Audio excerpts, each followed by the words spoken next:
September 1943, 6,000 foot over the Huan Gulf, a lone P-38. Lightning banks hard into a thunderhead, while 6 Japanese Zeros close from. Behind, the pilot is 22 years old. His squadron mates called him naive. His commanding officer wrote him up twice for ignoring doctrine. Now he's attempting a maneuver that shouldn't exist. A turn so tight, so impossible for a twin-engine fighter that enemy. Pilots will mistake it for mechanical failure. They won't realize their mistake until it's too late. New Guinea, in 1943, is not a front line. It's a fevered dream wrapped in jungle and rain. The smell of aviation fuel mixes with rotting vegetation. Mosquitoes swarm, thick enough to obscure instrument panels. Pilots sleep in tents at flood, during monsoons, wake to briefings held under tarps, and fly missions over an island that has already killed more men from disease than combat. The Fifth Air Force operates from crude airstrips hacked out of Kenai grass. Marston, matting laid over mud. Ground crews work barefoot, because boots rot through in days. Mechanics strip parts from wrecked aircraft because supply chains move slower than the war. Every mission is a gamble against weather, distance, and an enemy who knows the terrain better than any map. Japanese fighters rule the northern approaches. Zeros and Oscars flown by veterans of China and the Philippines.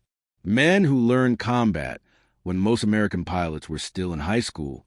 They're lighter, more agile, capable of turning inside anything the Allies can field. American doctrine is clear. Never dogfight a Zero. Use speed and altitude. Boom and zoom. Dive, fire. Climb away, repeat. It's sound advice, logical, built on physics and survival, statistics, and for most pilots, it works. But doctrine assumes every aircraft behaves as designed. It assumes pilots follow the manual. It doesn't account for farm boys who grew up coaxing more out of machinery than engineers ever intended. The P-38 Lightning is a paradox. Twin engine, twin boom, heavy and fast. It can outrun almost anything at altitude and deliver devastating firepower from its nose-mounted guns. But it's not a dog. Fighter. The manual says so. Training officers say so. Combat veterans say so. It turns like a freight train, bleeds energy in hard banks, and if you try to muscle it into a tight turn at low speed, it'll snap into a spin that kills you before you can recover. So the doctrine is simple. Stay fast. Stay high. Use your range and your guns. Don't try to turn with the enemy. It's good advice. Almost everyone follows it. Almost. If this history matters to you, tap like and subscribe. His name was Richard Irabong. Born December 24th, 1920 in Superior, Wisconsin, third of 9 children. His father was a Swedish immigrant who worked the land and fixed farm equipment with wire and intuition. His mother taught school. The family lived on a stretch of flat country where winter came early and left late, where machinery either worked or you made it. Work because no one was coming to help. Bong grew up elbow deep in tractor engines. He learned early that manuals were guidelines, not gospels. A machine had tendencies, not limitations. You learn its moods, its balance points, the edge where performance lived just before failure. He flew his first airplane at 18, a friend's light trainer, and felt immediately that the same logic applied. Weight, thrust, pressure, timing. It was just another machine, and every machine could give you more if you understood it deeply enough. He enlisted in May 1941 before the war began for America, but after it was clear where the world was heading. Flight training at places with names, like Thunderbird Field and Luke. He was quiet, polite, and average in most respects. Instructors noted good reflexes and adequate gunnery. Nothing exceptional. No red flags. He graduated and received his wings in January 1942, 1 month after Pearl Harbor. Then the trouble started, not from defiance or arrogance, from curiosity. He flew low over a friend's house in California and got written up. He barreled rolled over the Golden Gate Bridge, and earned a reprimand. His superiors labeled him reckless. He didn't see it that way. He was testing limits, learning what the aircraft would tolerate and where the margin really was. Every stunt taught him something. The manual didn't mention how the P-38 felt on the edge of a stall, how much rudder it took to snap the nose around, how the props torqued differently, depending on throttle and angle. It wasn't showboating. It was research. But the Army Air Forces didn't see it that way. They sent him to the Pacific in September 1942, assigned to the 49th Fighter Group, New Guinea, the place where young pilots want to learn or die. His squadron mates were older, harder veteran pilots who'd survived the Philippines retreat and Java. They viewed Bong with polite skepticism, a kid from Wisconsin who'd buzzed bridges and hadn't seen combat. They called him farm boy sometimes to his face. It wasn't cruel, just descriptive. He didn't talk much, didn't gamble or drink heavily, spent his downtime writing letters home or walking the airstrip, perimeter watching mechanics work. He was likable, but no one expected much. His first kills came in December 1942. 2 zeros during a bomber escort mission, clean by the book engagements. Boom and zoom. The squadron congratulated him. Standard work. Then in January, during a low-level sweep, something shifted. A zero got on his tail during a strafing run. Bong should have used power extended, escaped. Instead, he pulled into a climbing turn, tighter than the manual recommended, tighter than training allowed. The P-38 shuddered, buffeted on the edge of a stall. The zero followed, confident. Then Bong rolled out, snapped, turned using rudder and differential throttle, and the zero flashed past his nose. 3 seconds of gunfire. The enemy fighter disintegrated. It was instinct or intuition or farm boy logic applied at. For 1,000 feet, his wingman reported it as luck. Bong said nothing, but he filed the maneuver away. It had worked. That meant it was repeatable. By mid-1943, the air war over New Guinea had become a mathematics problem no one could solve. American bombers needed fighter escort to survive. Japanese interceptors needed to break through the escorts to kill the bombers. Both sides knew the equation. The side with better fighters, better tactics, or better luck would win. The zero remained the variable that tilted everything. Mitsubishi's A6MZ, masterpiece of minimalist design. Light, maneuverable, flown by pilots trained in brutal, unforgiving schools. In a turning fight, a zero could outcircle anything America fielded. P-40S, P-39S, even the new P-38S. Physics didn't lie. A lighter aircraft with lower wing loading could turn tighter. Period. So, American doctrine became rigid. Never dogfight. Use altitude, speed, teamwork, dive on the enemy, fire, climb back to safety, rinse and repeat. It worked mostly, but it meant conceding the vertical fight, conceding slow speed maneuverability, conceding any scenario where you couldn't dictate terms. It meant flying scared, and it meant that any time bombers got jumped at low altitude or escorts were separated or weather forced, everyone down into the weeds, American pilots died. Commanders knew it. Intelligence knew it. Everyone knew it. The solution wasn't mystery. Build a lighter fighter or train pilots longer or overwhelm the enemy with numbers. But lighter fighters were years away. Pilot training took time the war wouldn't give, and numbers didn't help much when 600 could tie up 20 P-38S just by forcing them into defensive turns. Meanwhile, pilots kept dying. Not dramatically, just steadily. A fighter lost here. 2. Their parachutes over jungle where rescue never came. Empty CS intense. Letters home written by squadron mates. The losses were sustainable statistically. The Air Forces could replace pilots faster than they fell. But sustainability isn't victory, and the men doing the dying knew the difference. Bong was among them, flying mission after mission through that. Summer. By August, He had 12 confirmed kills, enough to make ace twice over, enough to earn respect. But respect didn't change doctrine. And doctrine still said the P-38 couldn't dogfight.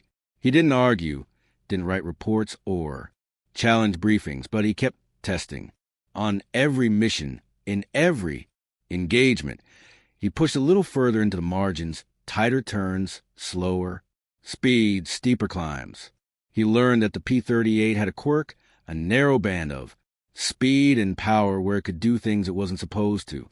If you kept the throttles uneven, used rudder aggressively, and rode the edge of stall buffet without crossing it, the big twin engine fighter could snap around nearly as fast as a single-engine plane. Not quite as tight as a Zero, but close enough that geometry started to matter more than turn radius. He didn't tell anyone. There was nothing to tell yet, just a theory, a feeling, the kind of knowledge you carry in your hands and spine, not your head. He needed proof, and proof required the right circumstances. The kind of circumstances that doctrine said you should avoid at all costs. September 12, 1943.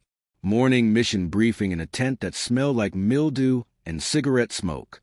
The target was a Japanese airfield. Nearwalk, bombers would hit the runway and revetments. Fighters would escort. And sweep, standard operation. Expect heavy resistance. Zeros and Oscars based. Nearby, fly smart, fly fast. Don't get separated. Bong sat near the back, barely listening. He'd flown this profile 24 times. The variables never change much. Altitude, heading, fuel load, radio frequencies. The rest, you figured out when it happened. Takeoff at 0800. 16 P-38s forming up over the coast, climbing through haze toward the bombers. The weather was typical. Broken clouds, scattered rain, visibility shifting minute to minute. The kind of sky where you could lose a wingman just by glancing away. They made contact with the bombers over the Gulf. B-25s, low and heavy, their formations tight. The fighters spread into escort positions. High cover, low cover, flankers. Bong flew mid-level, scanning the horizon. The coastline approached. Green jungle, white beaches, the glint of rivers winding inland. Beautiful and deadly. Somewhere below, spotters were already radioing ahead. The Zeros came up fast, climbing out of low clouds like sharks rising from depth, 15, maybe 20. They ignored the bombers initially and went straight for fighters. Classic tactics. Break the escort, then feast on the bombers. The radio erupted. Calls of contacts, headings, altitudes. The neat formations dissolved into chaos.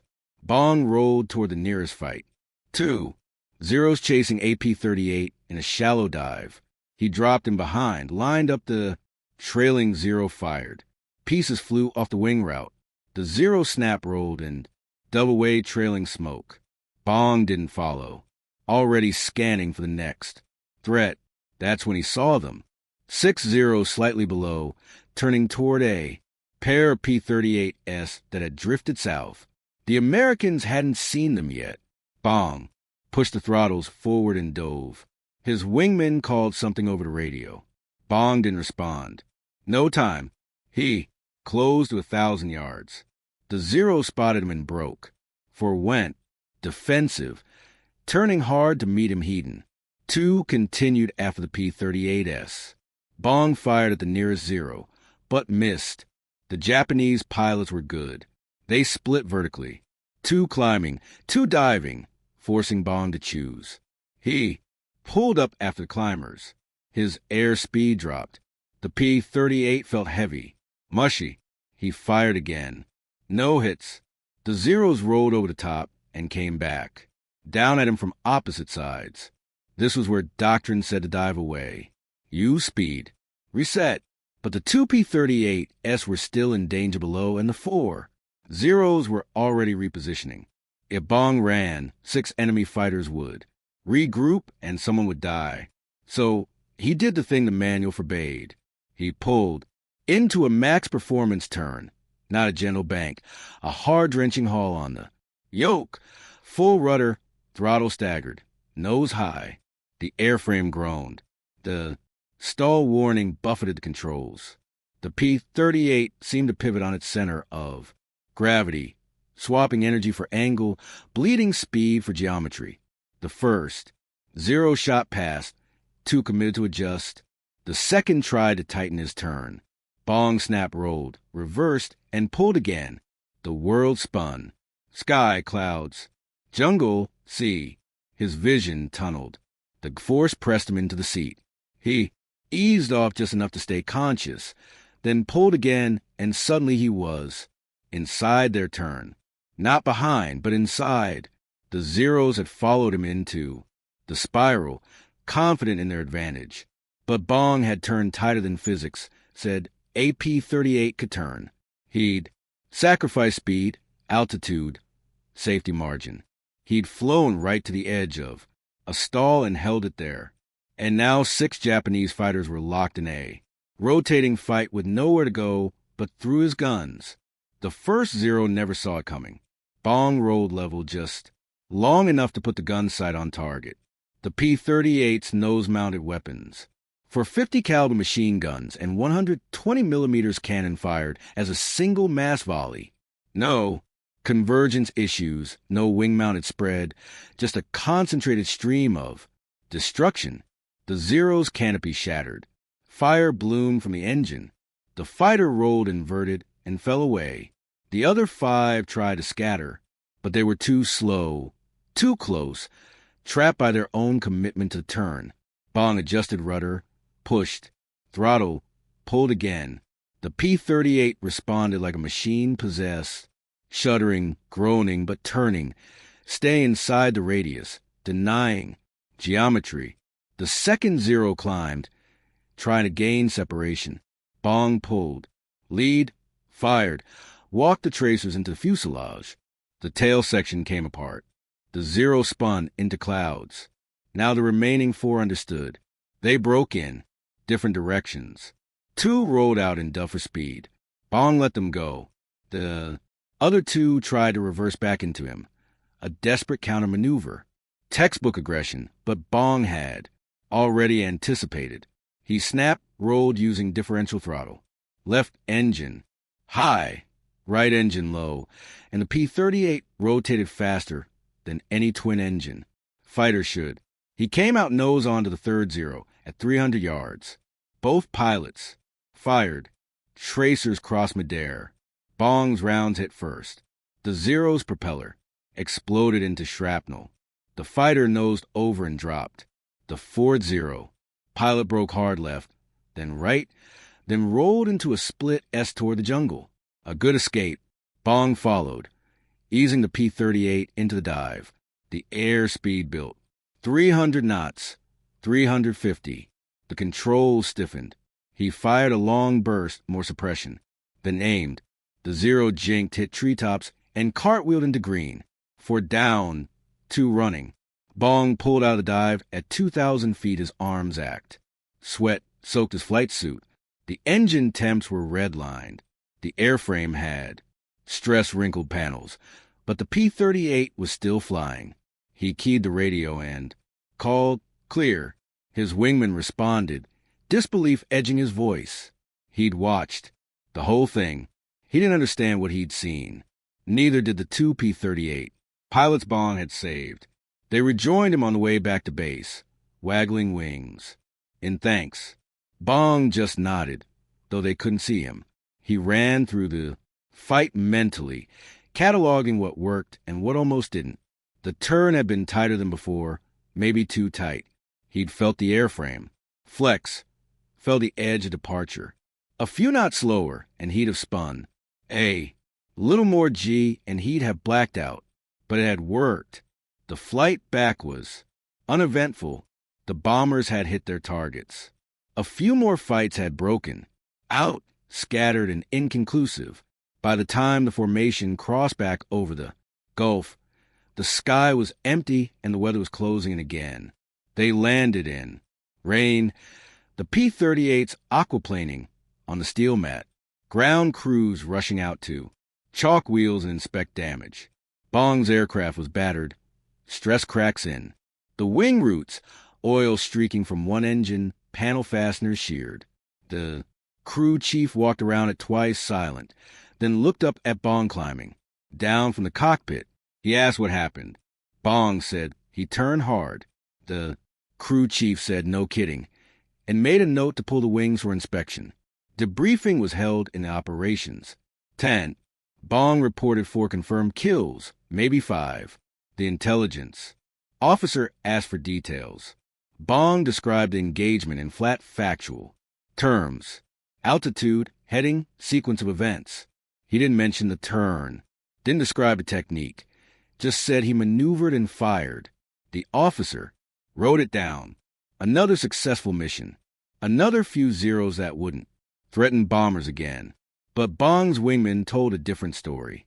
He described the turning fight, the impossible spiral, the way Bong had. Outmaneuvered 6 enemy fighters in a plane that wasn't supposed to dogfight. Other pilots listened, skeptical. A P-38 couldn't turn like that. Everyone knew it. The wingman insisted he'd seen it, watched the whole thing. The squadron commander asked Bong directly, was it true? Had he really outturned zeros in A? Lightning? Bong hesitated. Then he said yes. The commander frowned. He asked, how? Bong tried to explain. Throttle management, rudder coordination, flying. On the edge of stall. The words came out clumsy. It wasn't something you could convey in a briefing tent. It was something you felt through the stick and rudder pedals, learned across hours of testing, refined through instinct. The commander didn't understand. He told Bong to be careful, told him not to get cocky, told him that doctrine existed. For good reasons, and breaking it got pilots killed. Bong said, yes, sir, and left the tent. He didn't argue. There was no point. They'd believe him or they wouldn't. The only proof was survival, and the only test was the next mission. 2 days later, every P-38 pilot in the squadron wanted to know how Bong had done it. Not officially. No formal requests went up the chain, but in the tents at night during pre-flight checks, in the mess line, pilots asked. Bong tried to explain. He demonstrated with his hands, mimicking throttle and stick movements. Some pilots nodded and said they'd try it. Others shook their heads and said it sounded like suicide. Within a week, 3 other pilots reported successfully using the technique in combat. Tighter turns than they thought possible, defensive maneuvers. That broke enemy attacks. One pilot used it to reverse a pursuit and scored a kill. Another used it to evade 2 zeros and escape. None of them pushed it as far as Bong had, but the principle was proven. The P-38 could dogfight. Not easily, not safely, but possible. Word spread. Other squadrons heard about it. Pilots compared notes. Maintenance crews noticed the increased stress on airframes, the cracked panels, and strained fittings. They reinforced where they could and warned pilots about limits. The technique had a price. Every hard turn aged the aircraft. Every buffet and shutter wore metal. But in exchange, pilots gained an option they hadn't had before. A way to survive when speed and altitude weren't available. A way to fight back. By November, tactical briefings began to change. Not the official doctrine, that stayed the same, but the informal guidance, the advice passed from flight leaders to new pilots. They still said avoid turning, fights when possible, still said use speed and altitude. But now they added a caveat. If you have no choice, if you're slow and low and the enemy is on you, the lightning can turn harder than you think. Here's how. Bong flew 20 more missions that fall. His kill count climbed. 15, 20, 25. By December, he was the top-scoring American ace in the Pacific. Reporters wrote about him. Newsreels featured him. The farm boy from Wisconsin who shot down zeros like clay pigeons. The stories didn't mention the technique, didn't explain the turns or the throttle work. They focused on the score, the Tally, the simple narrative of American ingenuity beating Japanese aggression. But the pilots knew, the mechanics knew, the men who flew and fought and survived. Because of what Bong had figured out, they didn't call him Farm Boy anymore. They called him Dick or Major Bong after his promotion. Some just called him the best. He stayed humble, wrote letters home to his parents and his girlfriend, Marge, talked about the weather and the food and how much he missed Wisconsin. Didn't talk much about combat. In photos from that time, he looks young and tired. Thin face, dark eyes, a half smile that doesn't quite reach all the way. The look of someone who's seen too much, but hasn't figured out how to carry it yet. The ripple didn't stop at New Guinea. Pilots rotated back to the States for leave or training assignments. They brought the technique with them, told other pilots, demonstrated in practice flights. Flight, instructors tested it and added it to advanced training curricula, not as official doctrine, but as field-tested reality. The P-38's reputation began to shift. It was still a boom and zoom. Fighter, still best used with speed and altitude, but now it had depth, flexibility, a backup option when the mission went sideways. Combat loss rates for P-38 squadrons dropped measurably in early 1944. Not dramatically. The air war was still brutal and unforgiving, but the margins shifted. Pilots survived encounters they wouldn't have before. Came home when they should have died. The statistics were bloodless, a few percentage points. But behind every percentage point was a man who walked away, a letter that didn't have to be written, a family that stayed whole. No one attributed it directly to Bong's technique. War is too chaotic for clean causality.